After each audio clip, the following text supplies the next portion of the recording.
어, 반가운 얼굴들 이제 보던 얼굴들이 있고 그다음에 처음 뵙는 분도 있는데 저는 1단계 때 제가 이제 섬겼고요.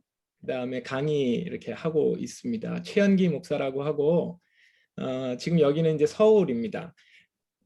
조금 아까 한창수 목사님이 이제 대치동이라고 말씀하셨는데 제가 제 소개를 하면서 이제 말씀 좀 드려야겠네요. 요거는 제가 지금 그 카톡방에 올려드린 그 파일 있잖아요. 그 파일은 그 강의한 전체적인 거를 좀 보내드렸어요. 그래서 이렇게 쓸 수 있게 할까 하다가 사진을 좀 보셔야 될 것 같아서 그냥 드렸고 사진 파일로는 못 올려드렸습니다. 그렇게 올려드리기가 좀 어려워가지고 네. 예, 이 사진은 아마 그 지금 제가 보내드린 거에는 없을 거예요.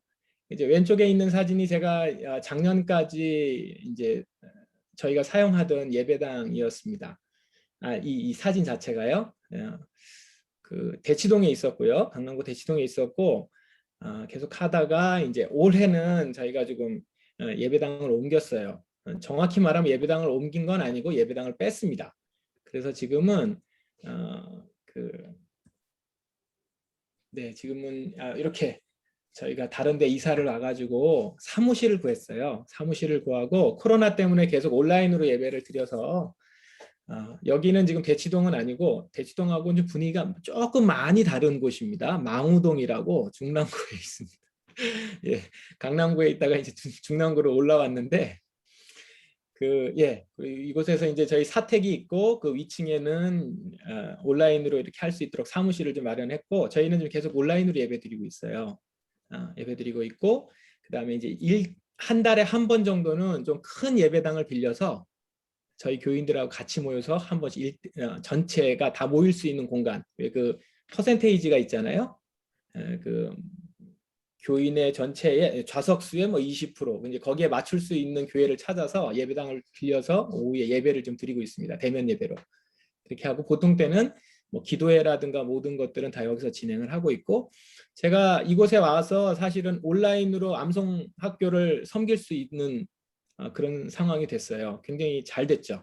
아침부터. 그리고 이제 새벽 기도를 대신 아침 암송으로 이제 이렇게 할 수 있고 이전까지는 암송학교에서 그 일주일에 한 번 강의하는 것하고 나머지 암송은 여러분 스스로 하는 거였거든요. 그리고 그리고 암송학교에 와서는 점검하는 식으로만 진행을 했는데 이제는 화수목금 이렇게 계속 하잖아요.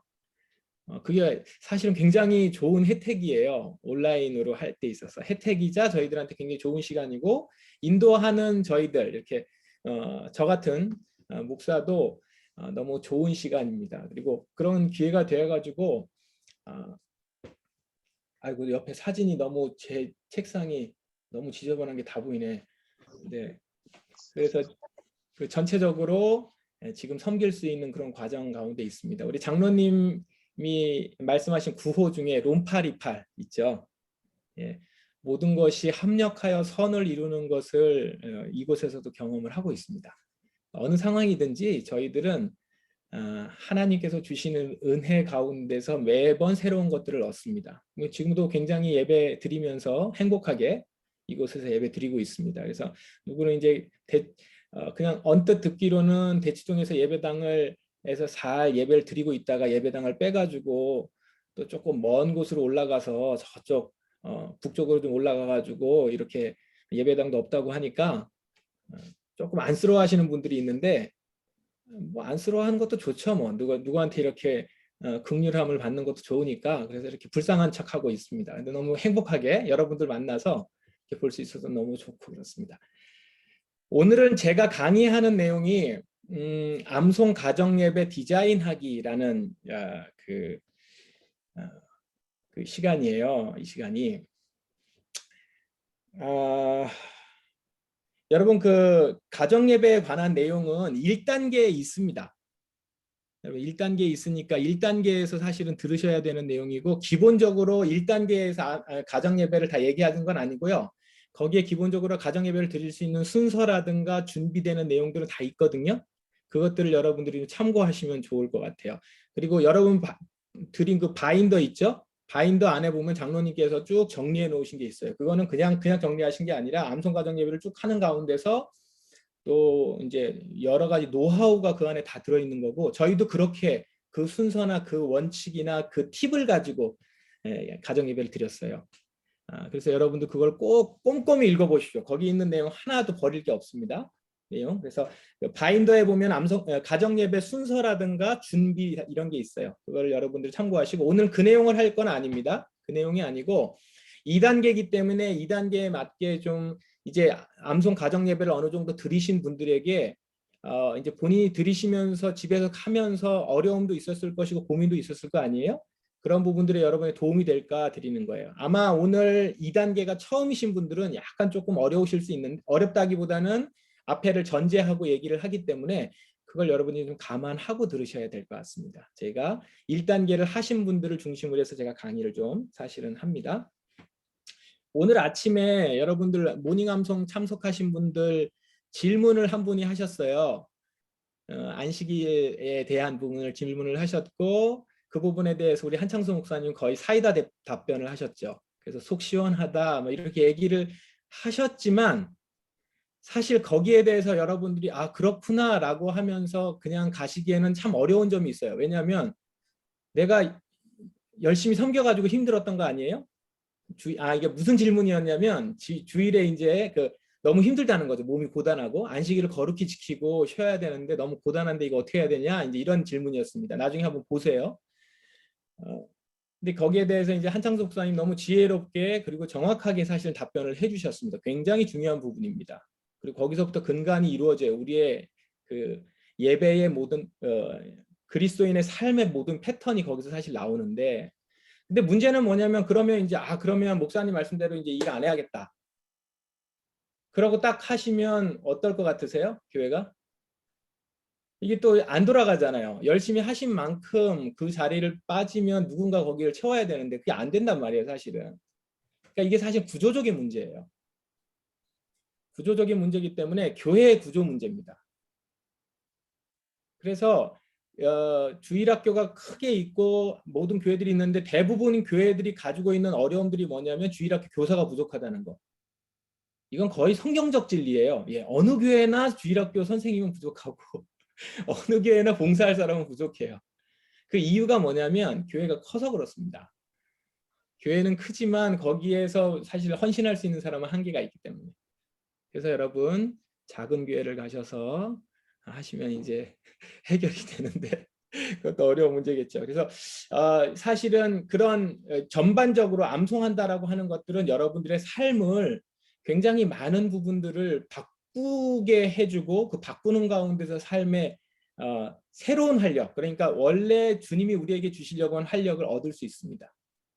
그리고 아까 그 안식일에 대한 부분들을 어떻게 지켜야 되는지에 대한 질문은 그리스도인에게 있어서 제일 우선적인 거거든요. 근데 그것을 우리가 사실 생각 잘 안 해요. 근데 암송을 하면서 곱씹다 보니까 이 부분을 놓쳤다라는 것을 이제 발견하게 되죠. 이제 그런 게 되게 많을 겁니다. 그래서 사실 온 세대 예배, 아까도 아침에 어린이하고 어른하고 다 같이 예배를 드려야 된다. 주일학교처럼 뿔뿔이 흩어져가지고 다 예배 드리는 것이 아니라 다 같이 예배를 드려야 된다. 제가 이 부분은 1단계에서 강의하는 내용이기도 합니다. 성경에 주일학교는 사실 없습니다. 주일학교는 기본적으로 부모님이 믿음으로 양육할 수 있는 집안에게 있어서는 우선적인 그 단체나 우선적인 부분이 아닙니다. 주일학교는. 그럼에도 불구하고 이제 저희는 주일학교를 다 보내는데, 사실은 그래서 예배는 부모와 자녀가 다 같이 드리는 것으로, 성경에 보세요. 부모님하고 자녀들이 다 같이 드리죠.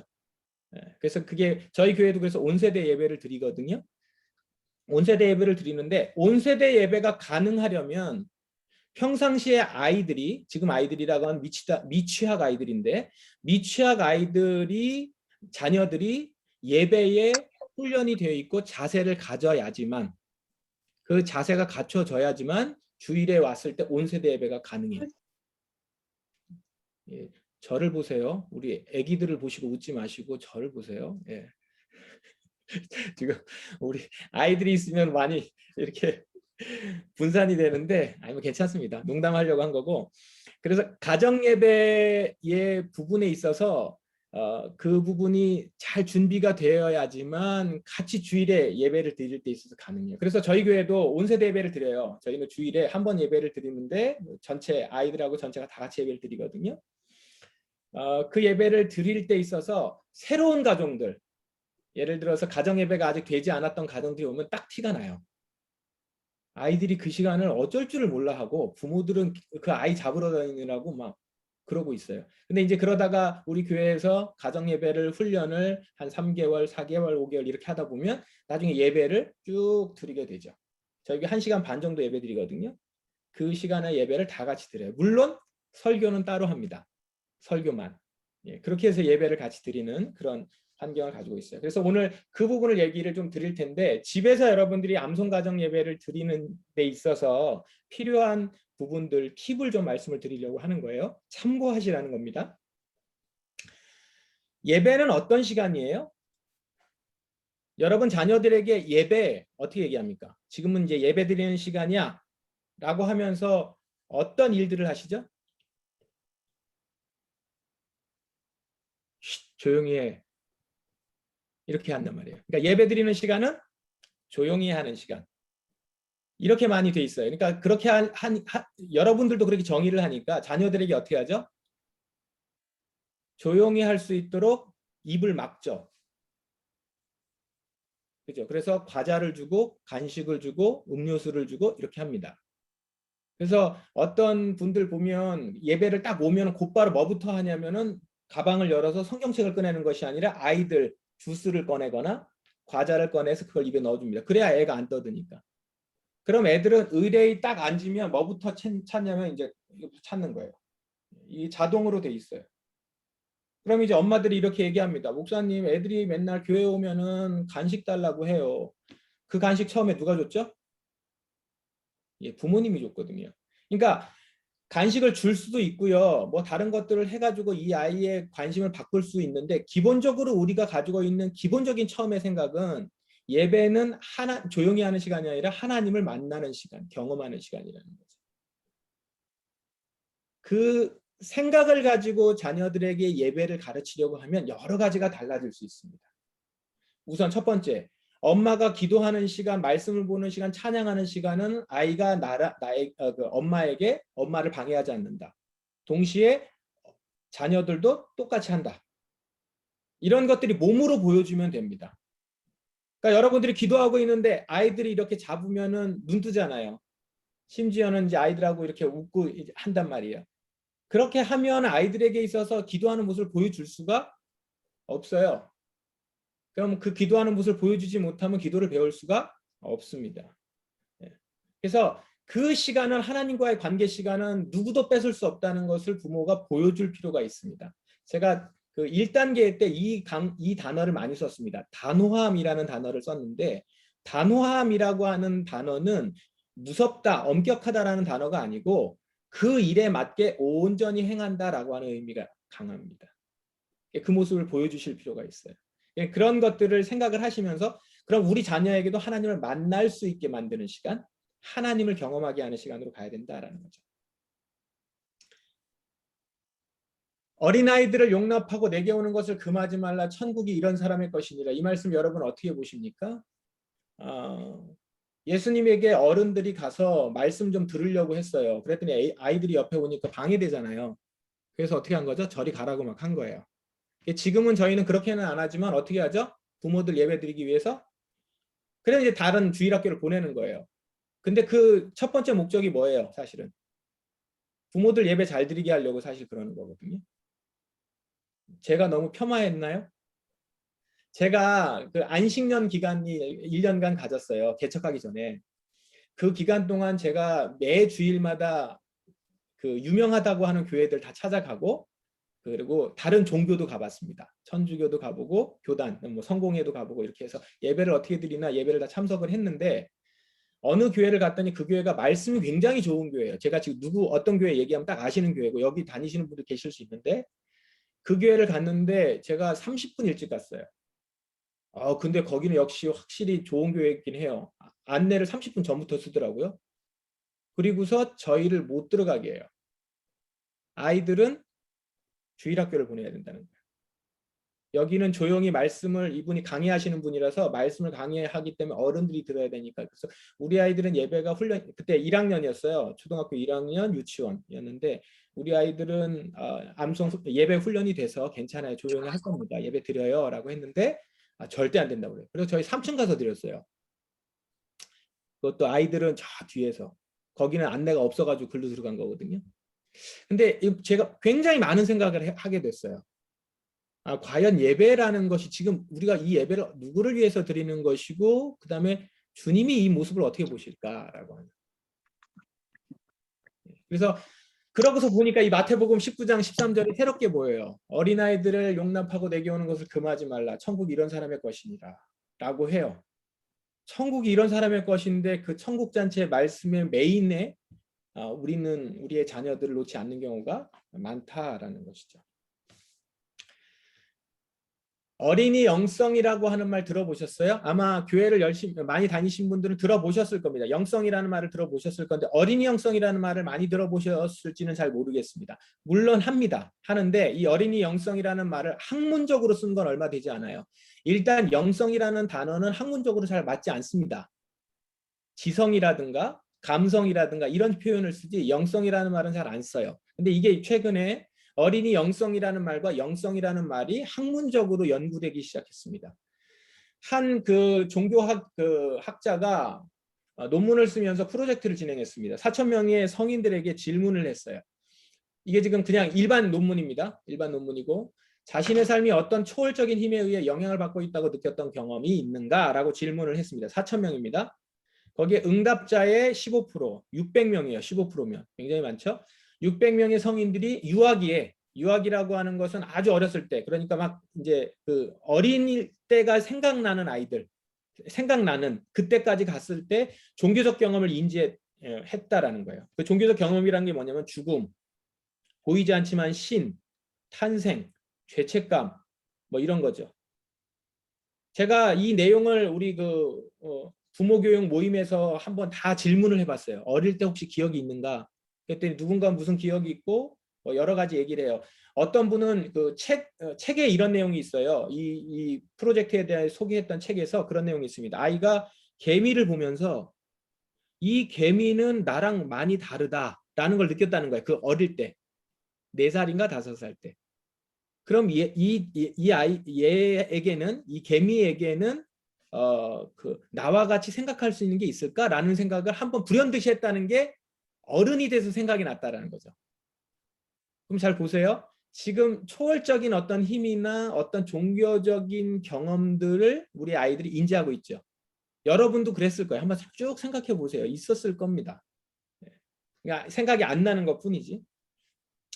그래서 이거를 갖다가 어떻게 표현을 했냐면 왜 이 얘기를 하냐면 그 전까지 이 어린이 영성에 대한 종교 체험에 대한 프로젝트를 하기 전까지는 학문적으로 뭐가 대세였냐면 여러분들 유아교육이라든가 교육학 공부를 좀 하신 분들은 이런 얘기 들어보셨을 거예요. 유아기에는 종교적 체험이 불가능하다는 이론이 지배적이었습니다. 이게 삐아제식 그 이론인데요.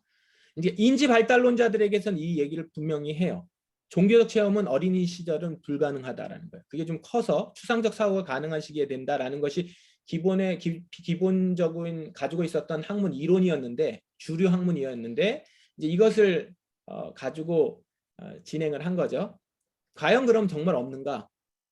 근데 그 15%의 성인들이 종교적 체험을 경험하고 인지하고 있다라고. 이게 지금 다 그 기독교인들을 얘기하는 게 아니고 일반적인 사람들에 대해서. 그래서 이런 표현을 썼습니다. 원초적 비전이라는 표현을 썼습니다. 뭐냐면 어린이가 어릴 때 경험한 영적 체험은 우리 가운데 그 경험들을 가지고 있고 그것이 우리가 세상을 보는 창이 되더라는 거죠. 그 얘기는 즉슨 어린이 시절에 우리 영성이라는 부분을 인식을 하면서 우리 아이들에게 접근을 해야 됩니다. 근데 지금 우리 한국 교육에서 가장 중요하게 여기는 게 뭡니까? 아이 때? 지적 교육이에요. 그것의 반성으로서 요즘 조금 감수성과 감성에 대한 부분들을 터치하기 시작했지만 여전히 주류는 지성입니다. 그래서 3살 전에 지식적으로 이미 차이가 난다고 하죠. 예. 그래가지고 4살, 5살 된 부모들이 절망해요. 자녀가 4살, 5살. 우리 틀렸어, 우리 애는. 우리 애는 틀렸어. 이제 이런다고요. 3살 전에 조기 교육이 다 끝난다고 해가지고. 자, 이게 다 지금 그 교육 사업하고 있는 사업가들의 얘기거든요. 그래가지고 얼마나 많은 사람들이 그걸 했습니까? 그것 때문에. 그 교구 사고 뭐 사고. 저희 가정 우리 교회에도 이런 우리 자녀 부모님들 많거든요. 그래가지고 지금 100일 전에였어요. 100일 전에 제가 그 집에 신방에 갔는데 집에 그 아이 옆에 뭐가 있더라고요. 봤더니 그 100일 전에 보는 책이 있대요. 그 100일 전에 보는 책을 옆에다 이렇게 놔뒀더라고요. 그거를 보면서 지적으로. 그래가지고 제가 우리 아이 축복하면서 많이 봐. 우리 공부 많이 해야지. 이제 이렇게 왔는데 이게 우리가 지적인 부분에 너무 강조를 많이 하는데 사실은 굉장히 우리 자신을 움직이게 만드는 거는 영성이라는 것을 이제 이 어린이 영성에서 이야기하고 있는 거죠. 이 정도만 얘기를 하겠습니다. 시간이 조금 지나가서. 예, 여기 저기 화면에다가 이렇게 누가 그셨구나.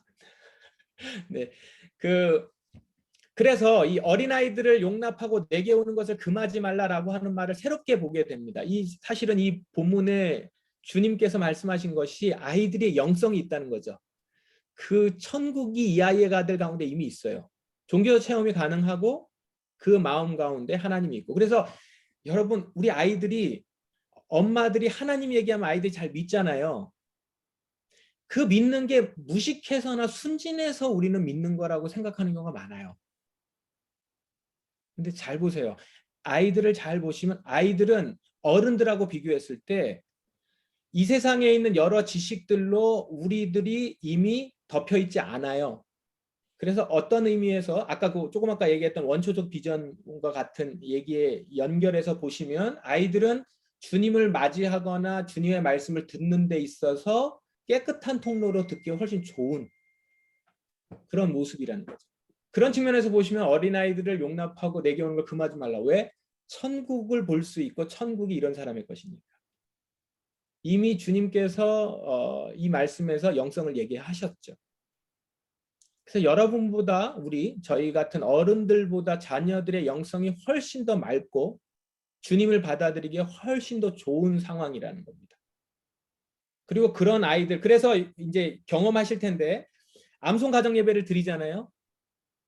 예배를 드릴 때 말씀의 어떤 단어들을 이해하지 못해가지고 인지하지 못하는 건 있어도 쉬운 단어들이나 그런 것들로 하나님에 대해서 경험한 것들을 본인 입으로 얘기해요. 네, 지금 주님께서 말씀하셨네요. 네. 예. 얘기할 때 깜짝깜짝 놀랄 만한 것들이 있어요. 아이들이 그 이야기를 하는 것이 어떻게 애가 이런 얘기를 하지?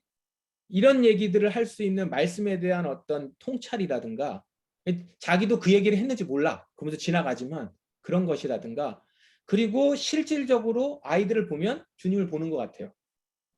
그걸 우리는 얘가 무식해서 그래 몰라서 그래 그러고 넘어갔지만 그걸 그냥 넘기지 마시고 아이한테 꼭 질문하시고 너에게 보이는 하나님은 어떤 분이야? 라는 것들을 물어보시고 그래서 저희 아이가 제가 이런 공부를 하고 있다가 있을 때 우리 아이가 둘째 아이가 조금 4살인가 그랬어요. 말하고 막 아직 글씨 못 읽을 때. 근데 이렇게 기도하다가 하나님이 말씀하신대요. 그럼 이제 어른들은 들으면 웃잖아요. 이렇게. 그래 많이 하는 말씀 들어 이렇게 하고 넘어가는데 그게 그냥 넘어갈 게 아니라니까요. 주님의 말씀과 주님과 소통하고 있는 것이 우리는 너무 때가 많이 묻고 죄가 많이 있어가지고 알지도 못하면서 아는 척하느라고 주님의 말씀들을 무시하고 그냥 넘어가는 경우가 많지만 우리 자녀들은 그것을 그대로 흡수하고 받아들이는 그런 시간들을 더 많이 가질 수 있다는 거죠. 그래서 놓치지 마시고 한번 보실 필요가 있습니다. 다 그렇다는 건 아닙니다. 모든 것을 그렇게 보시면 안 되고 그러나 그런 부분들을 놓치지 말고 우리가 아이들에게 접근하자라는 겁니다. 그래서 우리는 보통 learning about God, 하나님에 대해서 가르치려고 하고 암송 가정 예배도 드리면서 여러분들이 그 말씀을 자꾸 가르치려고 하거든요. 그거보다는 예배를 드릴 때 필요한 것은 뭐냐면 experiencing 것입니다. 하나님을 경험하게 하는 시간. 하나님을 경험하고 하나님을 알 수 있고 하나님을 느낄 수 있고 만날 수 있는 시간으로 조성을 해주라는 거죠. 암송가정 예배. 그게 여러분들이 이제 하셔야 될 일일 거 아니겠습니까? 부모님들이 호스트로서 우리 자녀들에게 하나님을 경험할 수 있도록 나는 어떻게 세팅을 할 수 있을까? 이런 것들을 생각하는데, 그래서 어린이 영성이라는 부분을 가지고 한번 얘기를 생각을 해보시면, 어린이에게 있어서는 아직까지 센싱, 그러니까 감각적인 부분들이 훨씬 더 민감할 때입니다. 이건 지금 미취학을 중심으로 얘기를 드려요. 취학으로 넘어가면 조금 달라지겠지만 취학 부분도 조금 이따 얘기를 드리겠습니다. 그래서 티칭이라든가 러닝보다는 센싱, 감각적인 부분들을 어떻게 하면 조성할 수 있을까? 이걸 생각하시면서 접근을 하시면 좋겠습니다. 감각이라고 하는 것은 언어가 아니고 비언어적인 통로예요. 비언어적인 통로는 이런 게 있습니다. 감탄, 경의, 몰입, 이런 것들이 바로 그 감각을 띄워주고 그다음 비언어적으로 통로가 되는 거죠. 하나님 말씀을 놀랍게 받아들이는 거고 하나님 말씀을 몰두해서 이렇게 보게 되는 것이고 그다음에 감탄하는 거. 잘 보세요. 아이들이 얼마나 감탄 많이 해요. 우와 놀랍다고 그러고 뭐 하나 굉장히 몰입하잖아요. 그 몰입의 시간이 짧아서 그렇지 우리는 별거 아닌 것처럼 느끼는데 굉장히 보잖아요. 그래서 우리 애들 보면 그 이렇게 있으면 우리 별거 아닌 거 이렇게 하고 있는데 종이 하나 찢어도 같이 본단 말이에요. 이렇게 계속. 그게 우리 아이들의 몰입이에요. 그러면 그 감각을 놓치지 마시고 주님을 아는 쪽으로 경험을 시켜야 된다는 것이죠. 그래서 오늘 소개할 시간은 없는데 센싱 더 스토리라고 이 말씀을 이렇게 다 감각적으로 익히고 볼 수 있도록 이야기로 만든 어떤 그 설교라고 해야 되나요? 이런 과정들이 있습니다. 예배도 드릴 때 이렇게 저희 교회에서는 이걸 가지고선 아이들에게 하나님 말씀을 소개하고 경험하게 하거든요. 근데 센싱 더 스토리를 설교할 때 쓰는 이 인형들이에요. 여기 지금 보이는 그림들이. 이거는 이제 좀 그 설교를 좀 공부를 하셔야 되고 하는 부분들은 있습니다. 나중에 제가 요거 한 내용들을 좀 영상으로 올려드릴게요. 보내드릴 테니까 그거 그때 가서 보시도록 하고요. 그래서 영적인 환경과 예전이라고 하는 것은 예배의 그 모든 그 준비를 말하는 겁니다. 예배의 모든 행위라든가 그 모든 것들을 예전이라고 하는데 그 예전을 이렇게 준비를 하는 쪽으로 생각을 하시면서 그런 가정 예배를 우리 예배를 어떻게 드릴까라는 거죠. 요거를 제가 이제 6가지로 제가 설명을 해드리려고 합니다. 예배학자 제인 맨이라고 하는 예배학자가 정리한 내용을 가지고 제가 말씀을 드리는 거예요. 6가지 상징적 예배 언어들. 여기서 언어라고 하는 것은 사실은 굉장히 지적인 활동이잖아요. 언어를 듣고 배우는 건. 근데 그 예배 언어라고 하는 것은 그런 지적인 것이 아니라 영성적인 부분들을 터치하는. 그래서 가정 예배를 드리는 데 있어서 우리가 이 아이를 말씀을 어떻게 가르칠 것인가 아니라 하나님을 어떻게 감각적으로 경험하게 할 것이고 느끼게 할 것인가. 이거는 미취학 아동들만 그런 게 아니라 어른들 여러분들도 이거 깨우실 필요가 있어요. 감각을 많이 죽이고 지금 여러분들이 설교나 강의나 다 뭘로 하죠? 귀로 듣잖아요. 근데 사실은 우리의 많은 부분이 죽기도 했어요. 감각도 죽고 막 꼬집어도 이제 안 아프고 이렇게 늘리고 나면 안 줄어들고 뭐 이제 이런 게 있어서 점점 감각이 이제 약해지기도 하고 이제 그렇긴 한데 그걸 좀 깨워주실 필요가 있습니다. 깨워주시면 이게 자극이 되고 여러분들이 그것을 이렇게 아이들만 하는 거라고 생각하지 마시고 거기 한번 몰입해 보세요. 느껴보시고 만져보시고 보시고 들으시고 이런 것들을 굉장히 중요하게 여겨 보십시오. 이렇게 읽는 거 말고 읽는 건 여러분들이 충분히 하고 있으니까. 그래서 그런 부분에서 있어서는 뭐 이렇게 손가락 이렇게 하는 것도 사실 여러분 이게 그냥 의미가 아니고 이게 다 감각들을 다 세우고 있는 거거든요. 말씀을 한 절을 이렇게 딱 누르는 거거든요. 이렇게 하면서 같이 말씀을 느끼고 하는 이런 것들도 다 같이 경험하는 거고요. 자, 그래서 얘기를 좀 드리면 첫 번째 장소입니다. 하나님의 임재를 분별하고 인식하고 참여하게 하는 은혜의 통로로서 이제 첫 번째는 장소인데 예배 환경을 만드는 데 있어서 제일 먼저 생각해 보셔야 될 부분이라는 거예요. 여러분들 지금 출애굽기 이번 주에 암송하셨죠? 출애굽기의 이 암송 구절이 이게 10계명인데 이 십계명 9절 말씀 끝나고 난 다음에 뒷부분에 한참 동안 나오는 그 계명이 뭔지 아세요? 하나님께서 말씀하신 이 십계명 본문 끝나고 나서 뒷부분 뭐 얘기 계속 하실까요? 예, 뭐 지금 얘기하신 것 같기도 하고 안 하신 것 같기도 한데 성막 얘기를 그렇게 많이 하세요. 장소입니다. 하나님께서 당신과 이스라엘 백성들이 만나는 장소를 이렇게 되게 중요하게 여기세요. 그래서 장소를 만들어서 그곳에서 하나님 만나시겠다고 하면서 그 만드는 모든 세팅에 담겨 있는 의미가 뭐냐면 하나님을 계시하는 물건들이에요. 모양새라든가 모든 것들이 하나님의 완벽함, 하나님의 거룩함, 하나님의 영광 이런 것들을 표시하는 곳으로 성막을 만듭니다. 그래서 우리가 우리 집에 예배에 드릴 때 여러분 장소 어디서 예배 드리십니까?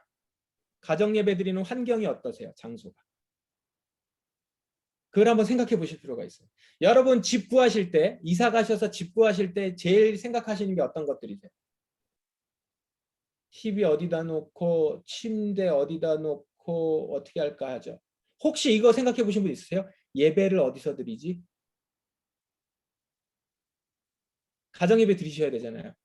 이제 여러분 이제 빨리 이사 가세요. 이사 가셔서 이사 가실 때 집 구하시면서 제일 먼저 예배를 어디서 드리지? 지금 하나님 들으시라고 한번 하시라는 말이에요. 이렇게 하나님 얼마나 기뻐하실까?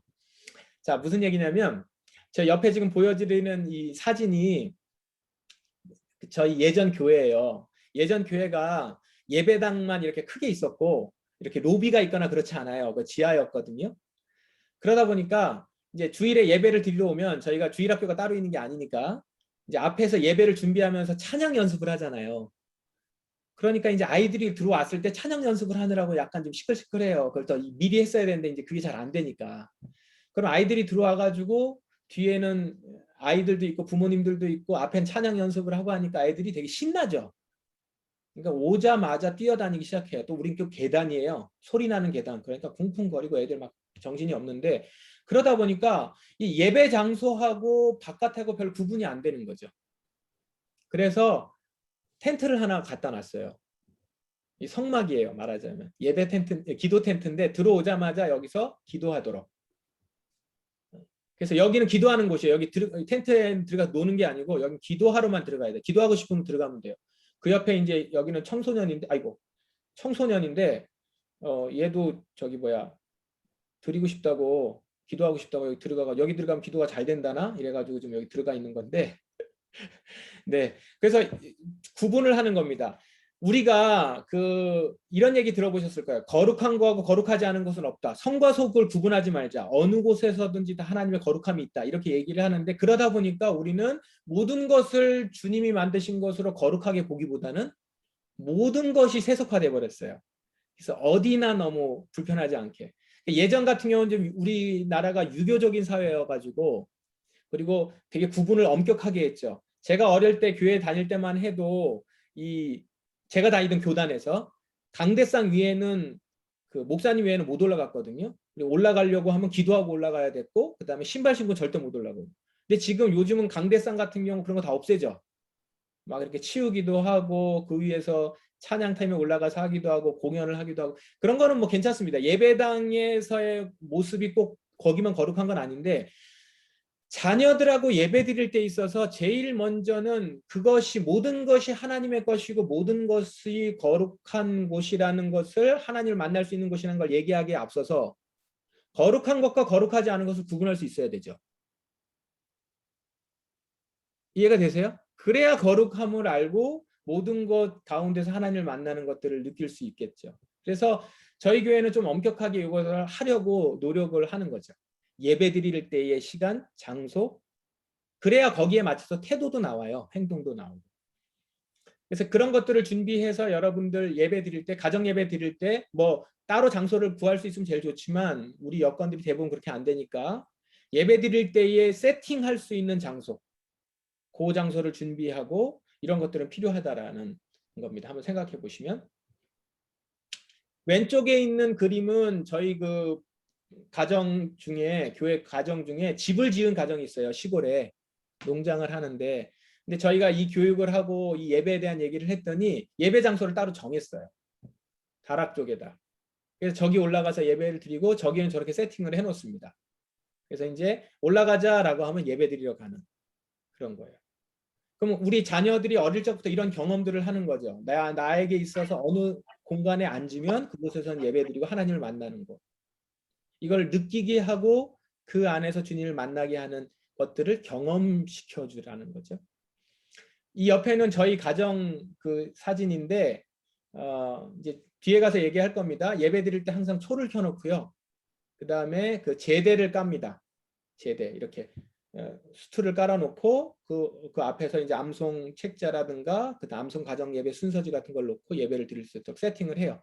그래서 그 세팅할 때 초를 누가 킬 건지 이런 것도 다 정해서 지금까지 그렇게 하고 있습니다. 저건 최근 사진이거든요. 두 번째, 제가 좀 빠르지만 빠르게 그냥 갈게요. 두 번째는 예배 언어들. 두 번째는 이제 상징물입니다. 상징물. 보이지 않는 은혜를 보이도록 하는 거예요. 상징물은.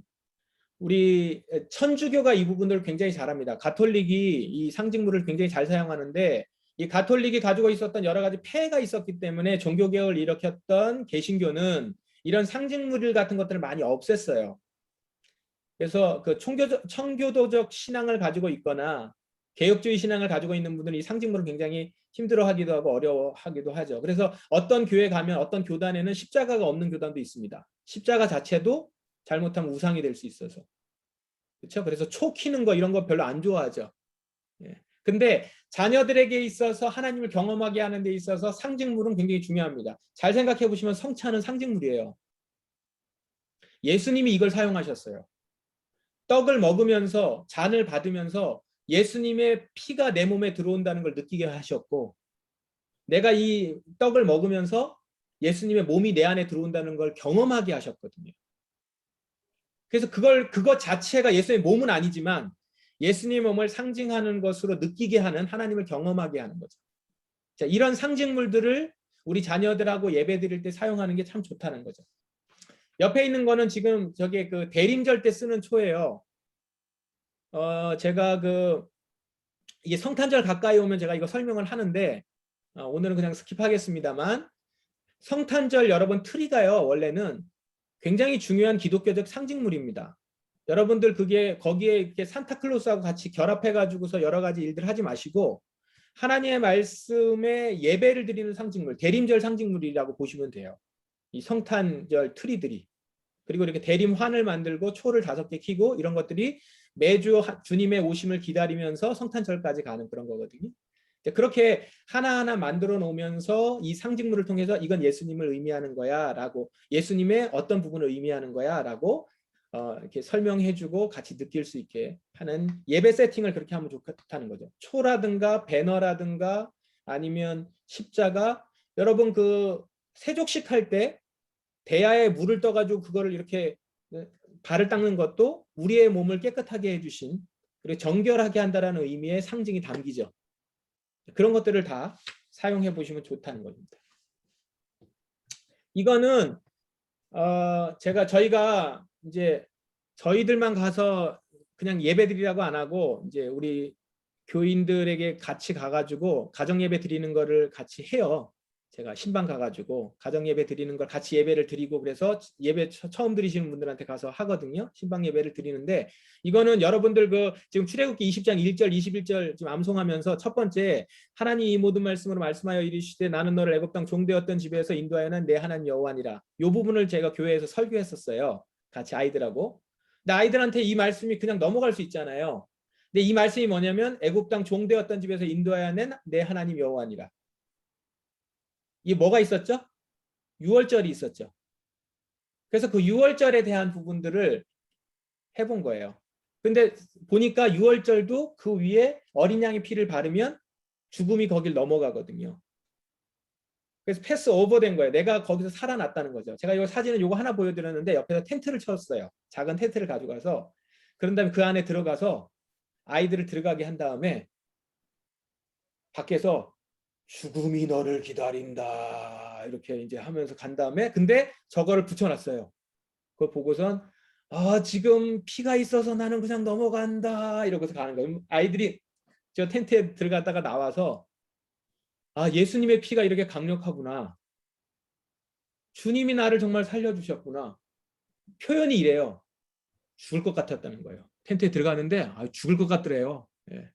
그래서 그랬는데 넘어간다는 소리를 듣고 이게 사는 거구나라는 생각이 들었다는 거죠. 너무 무섭게 하시면 안 됩니다. 큰일 나요. 그러니까 이렇게 간단하게 경험할 수 있도록 그렇게 하는 거거든요. 그런데 그거 하기 전에 이렇게 피를 바르는 일들을 이게 그냥 뭐 아이들 활동, 놀이 활동 이렇게 생각하지 마시고 하나의 상징을 가지고 할 수 있도록 준비하시면 훨씬 좋은 내용이 됩니다. 옆에 십자가도 아이들에게 이제 만들도록 시켰더니 본인들이 이걸 보고서 만든 건데 옆에 이거는 시간이 없어도 이 얘기는 해드리고 가야 되겠네요. 한번 설명을 해드린 것 같기도 한데 어떤 그 아이가 그때 그 예수님의 십자가 그러니까 고난 주간 때 예배 드리면서 만든 거예요. 각자 집에서 십자가를 만들어 보세요라고 했거든요. 그때 십자가를 만들면서 자기 가지고 있는 반지하고 이런 것들을 다 갖다가 이렇게 한 거예요. 그래서 얘가 공주과거든요, 좀 애가. 그래서 이걸 이쁘게 했구나라고 했더니 이게 정말 진짜 무식했던 거예요. 우리가.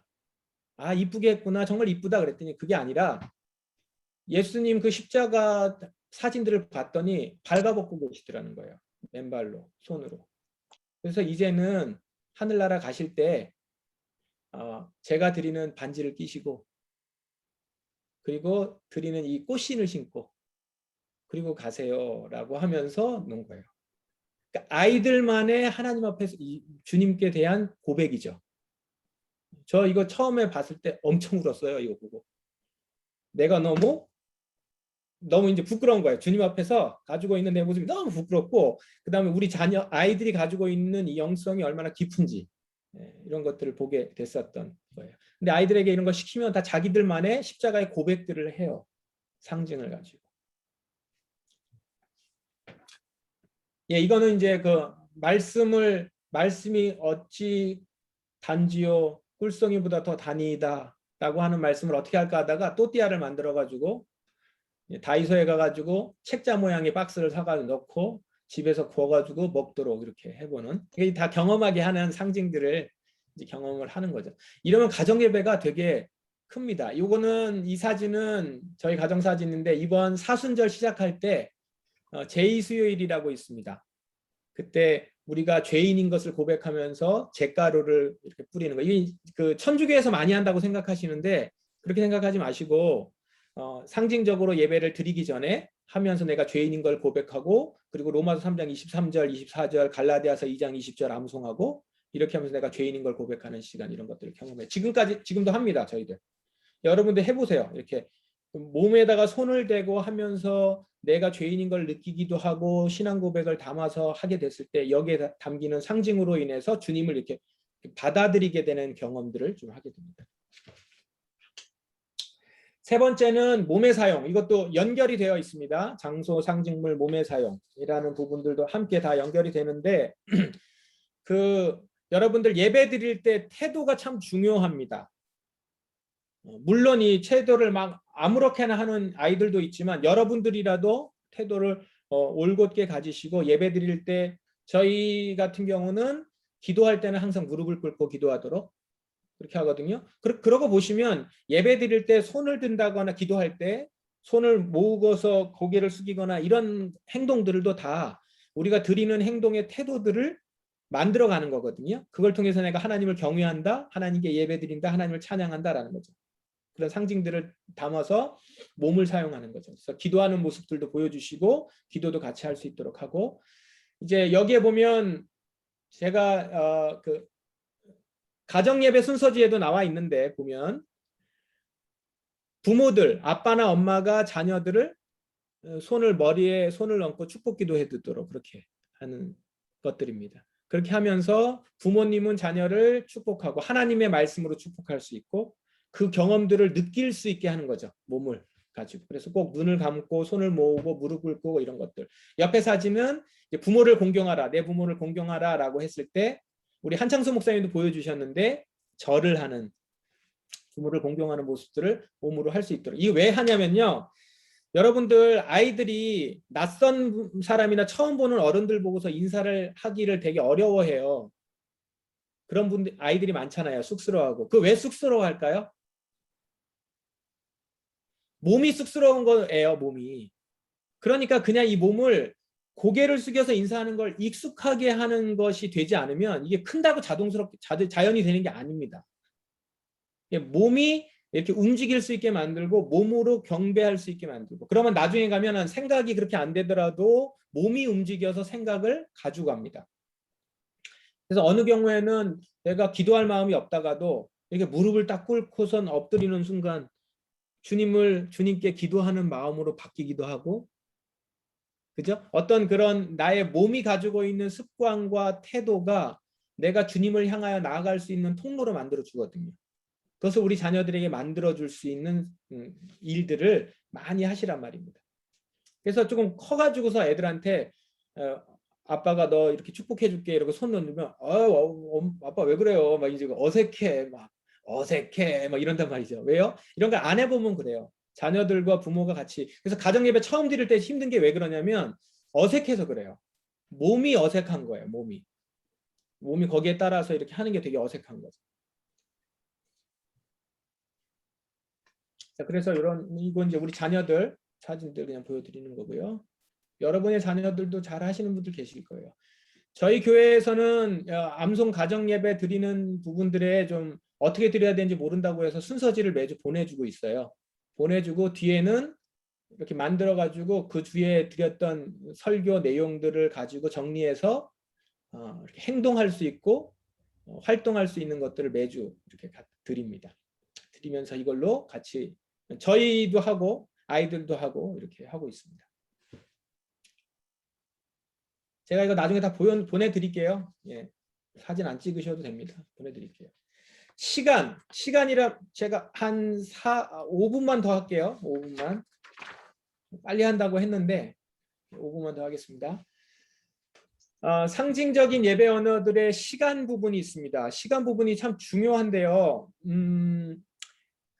어떤 부분에서 중요하냐면 그 공간하고 다르게 위에 이제 장소라는 부분들이 있지만 공간하고 다르게 시간은 제약이 없어요. 한계가 없습니다. 우리 하나님께서 성막을 만드는 걸 굉장히 중요하게 여기셨지만 그래도 성막보다 훨씬 중요하게 여긴 게 있습니다. 그게 뭐냐면 구별된 시간이에요. 여러분 오늘 아침에도 질문하셨다고 했던 부분 10계명의 제4계명 뭐죠? 안식일을 기억하여 거룩하게 지키라라는 거예요. 이거 시간이거든요. 시간을 구분하는 겁니다. 이 시간은 제한이 없어요. 공간에 제한이 없어서 어느 곳에서든 구별할 수 있어요. 그래서 유대인들이 자기 땅이 없어서 흩어졌잖아요. 흩어졌음에도 불구하고 자기가 하나님의 백성이라고 하는 유대인들의 생각이 완전히 성경적이진 않지만 그들이 그 정체성을 계속 가질 수 있었던 게 뭐냐면 대속죄일을 지키는 거였대요. 그리고 안식일을 지키는 것도 있었지만 그러니까 이 시간을 어디서든 시간을 구별할 수 있거든요. 그리고 우리가 현대를 살아가고 있는 우리 그리스도인들에게 있어서 그리고 지금같이 이런 팬데믹 상황에서 뭐가 제일 아주 중요할까요? 시간. 시간의 구별함이 여러분들을 그리스도인으로 만들고 그렇지 않은 것을 만들 수 있어요. 그래서 시간을 구별하는 시간들을 가지면 좋은데 이 시간들에 있어서 아주 중요한 게 안식일, 주일도 있고 그리고 또 하나가 뭐가 있냐면 이제 절기가 있습니다. 1년을 예수 그리스도의 생애를 가지고 여러분들 절기를 잘 지키는 교단도 있을 것이고 그렇지 않은 교단도 있을 것인데 제가 속해 있는 교단은 사실은 절기를 그렇게 지키지 않는데 저는 이 자녀 교육하고 그 다음에 우리가 살아가는 데 있어서 너무 절기가 중요하다 싶어가지고 아주 적극적으로 도입했습니다. 그래서 여러분들이 그냥 절기를 안 지키는 교회에서도 알고 있는 건 성탄절, 그 다음에 부활절은 알고 있을 거예요. 근데 그게 다 이 교회력 안에 있는 겁니다.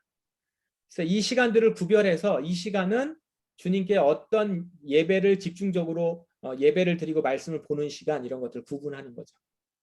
그래서 언제부터 언제까지는 어떤 시간, 언제까지는 예수님의 고난을 묵상하는 시간. 근데 그거를 가정 예배 때도 그렇게 하는 거예요. 그럼 그걸 어떻게 구분하느냐? 이제 여러분들 교회에서 예배 드릴 때 목사님들이 가운 입고 여기 이렇게 술 같은 거 다른 거 보시거나 색깔이 맨날 달라지는 거 보실 거예요. 그게 이게 절기 색깔이거든요. 절기 색깔에 맞춰가지고 4가지예요. 총 색깔은. 그 총 4가지 지금 저희 뒤에 보이시죠? 요거.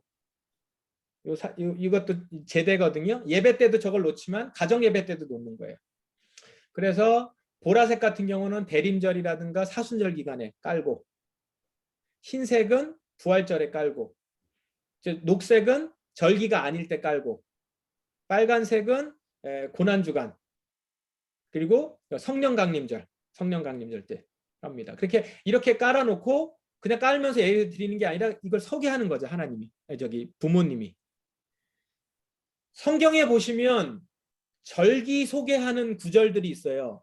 절기 소개하는 구절들에 보시면 뭐가 나오냐면 하나님께서 부모들에게 이렇게 얘기해요. 자녀들이 왜 이 절기를 이렇게 지키냐고 묻거든 너는 이렇게 얘기하라, 이렇게 얘기하거든요. 그 얘기가 뭐죠?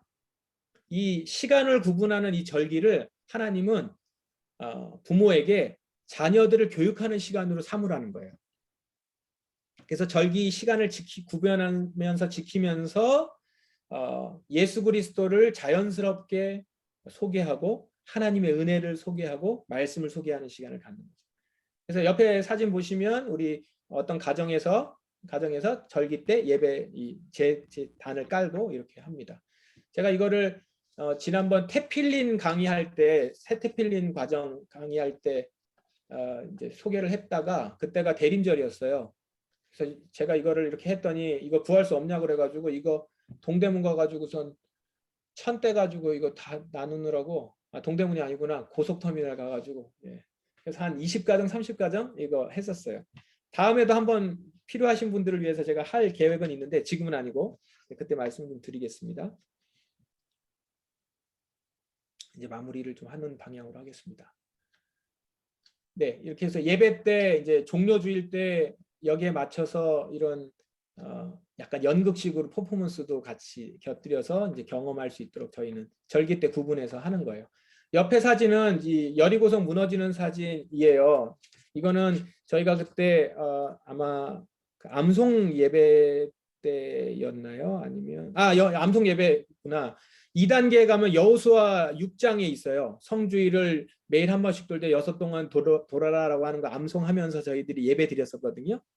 그때 이거를 이렇게 실질적으로 성을 쌓아놓고 7바퀴 반 돌고 예배 때 이거 자체가 예배였어요. 그리고 그 여리고성 무너뜨릴 때 7바퀴 반을 돌고 매일 한 바퀴씩 돌아왔던 그 자체가 예배였거든요. 이 언약궤를 들고 그거를 우리가 그 안에서 제가 했죠. 저 뒤에 지금 강대상 뒤에 저거든요. 저 무너뜨리려고 뒤에서 줄 잡아서 좀 땡기려고 저 뒤에서 지금 대기하고 있는 건데 나중에 사진 보시면 네. 5번째 언어 같은 경우에는 간단하게 하고 넘어가겠습니다. 여러분들이 너무 아이들이라고 해서 쉬운 용어만 사용하지 마시고 성경에 나와 있는 이런 단어들을 잘 사용하시고 그 단어가 어려우면 설명을 해주시는 방향으로 하셔서 성경 언어라든가 아니면 우리가 쓰고 있는 믿음에 관련된 용어들을 사용하는 겁니다. 아까 장로님 강의에서 기기감찬순이라든가 변화명령 이런 것들도 다 언어예요. 그래서 언어를 익혀서 우리가 하나님의 말씀과 은혜를 주도록 하는 언어들이 있어요. 그것들을 소개하고 그걸 쓸 수 있도록 하는 거죠. 그냥 마냥 어린아이라고 어린아이 용어를 쓰는 것이 아니라. 그래서 사실 지금 성경 암송 구절들이 좀 어려워요. 단어가. 그래도 그냥 우리가 하는 이유는 그것을 통해서 아이들이 그냥 느끼고 받아들이는 것들이 있어요. 그리고 이해 못할 것 같지만 자기 나름대로 다 이해를 합니다. 또 그걸 느끼면서. 그리고 여러분들 아이들이 글자를 못 읽는다고 해가지고 그냥 암송하지 마시고 성경책이나 아니면 암송책자를 꼭 가지시고 하실 수 있도록 그렇게 하세요. 그러다 보면 자연스럽게 글자도 익히게 되고요. 또 하나는 성경을 보는 행동과 몸의 언어도 익히게 됩니다. 그리고 아이들이 실제적으로 달라고 해요. 성경책을. 그렇죠? 제가 지금 보여드릴 수는 없는데 이따가 링크 시켜드리겠습니다. 그 레위기 같은 경우에 보면은 하나님 말씀의 중요한 부분들이 굉장히 많은데 이런 부분들을 그냥 율법적인 용어로만 가르칠 수가 없어서 저희가 이걸 이야기로 만들어서 자녀들에게 들려주기도 하고 합니다. 그래서 제 아내가 이제 미술 전공이에요. 그래서 그림 동화를 만들어 가지고 그것을 이제 나레이션을 입히기도 하고 그냥 보내기도 하고 해서 같이 보고, 레위기 성경 동화 끝에 보면 이제 가정 예배 드릴 수 있는 것들을 만들어 놨습니다. 이건 이제 왜 보여드리냐면 사실 소개를 좀 드리고 싶었는데, 아이들의 언어로 만들되 아이들에게 꼭 필요한 요소들이 있어요. 가르쳐야 되는 요소들, 개념들, 이런 것들을 담아서, 근데 그것을 그냥 말로만 하거나 설명식으로 하는 것이 아니라 이야기식으로 풀어서 얘기할 수 있으면 참 좋거든요. 근데 그게 다 하기가 어렵잖아요. 모든 부모들이. 그래서 그런 것들은 이제 교회에서 도와줘야 되기 때문에 그것을 위해서 저희가 만들어서 쭉 올리고 있습니다. 레위기만 지금 하고 있는데 계속 해 나갈 거예요. 이거 한번 보시면 참고가 되실 것 같아서 제가 링크 걸어 드릴게요. 나중에 보시면 좋을 것 같습니다.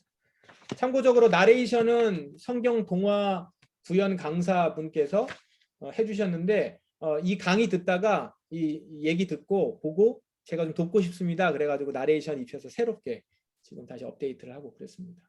이렇게 합력해서 선을 이루는 것 같아요. 음악이라고 하는 부분들은 이제 찬양의 중요성인데, 이거는 여러분들 많이 경험하셨어요. 어릴 적에 뭐 이런 얘기 많이 들으셨죠? 설교는 기억 못해도 찬송은 기억하고, 이제 이런 얘기들 한 것처럼 음악이 가지고 있는 힘은 큽니다. 그래서 자녀들하고 가정 예배 드릴 때 꼭 아이들 찬양하지 마시고 어른 찬양, 부모님들이 은혜 받은 찬양들, 그리고 어른들 찬양들 같이 하셔도 좋습니다. 지금 저희는 가정 예배 드릴 때 어릴 적부터 그렇게 했거든요. 어른 찬양들, 그냥 그 CCM 같은 경우 어른 찬양들 같이 이렇게 하고는 했습니다. 자, 마무리하겠습니다. 가정 예배는 일상의 삶 속에서 하나님을 기억하는 시간입니다. 그래서 여러분들 그 시간에 하나님을 경험하고 하나님을 기억할 수 있는 시간으로 가정 예배를 만들어 주시면 참 좋겠다 싶고, 그것을 위해서 하나님 지혜를 주세요. 그래서 경험할 수 있도록 만들어 주세요. 그러면 여러분들 제가 지금 보여드린 것 이상으로 굉장히 좋은 아이디어들로 있고, 이 암성 학교에 있는 멤버들이 서로 이것들을 공유하는 그런 모임이 될 거예요. 그러다 보면 가정 예배가 굉장히 풍성해지죠. 지금 여기에는 이제 암송과 거기에 그 암송을 몸으로 경험하고 우리 감각으로 경험할 수 있도록 하는 그런 시간들을 같이 가져주는 겁니다. 이거 읽어보고 마치겠습니다. 같이 읽겠습니다. 시작. 무엇을 먹을까, 무엇을 마실까, 무엇을 입을까 하지 말라. 이는 다 이방인들이 구하는 것이라. 더 크게요. 너희는 먼저 그의 나라와 그의 의를 구하라. 그리하면 이 모든 것을 너희에게 더하시리라. 주님 앞에서 주님을 먼저 경험하게 만드는 일에 우리의 구함이 있으면요, 우리 아이의 지식적인 부분들, 감각적인 부분들, 필요한 모든 것들은 주님께서 채워주실 것입니다. 이것을 예배 가운데서 여러분들이 다 경험하실 수 있기를 바랍니다. 네, 여기까지 하겠습니다. 감사합니다. 네, 감사합니다. 우리 최영규 목사님께 손을 흔들어서 감사합니다. 박수로 또 고맙습니다. 이제 바로 암송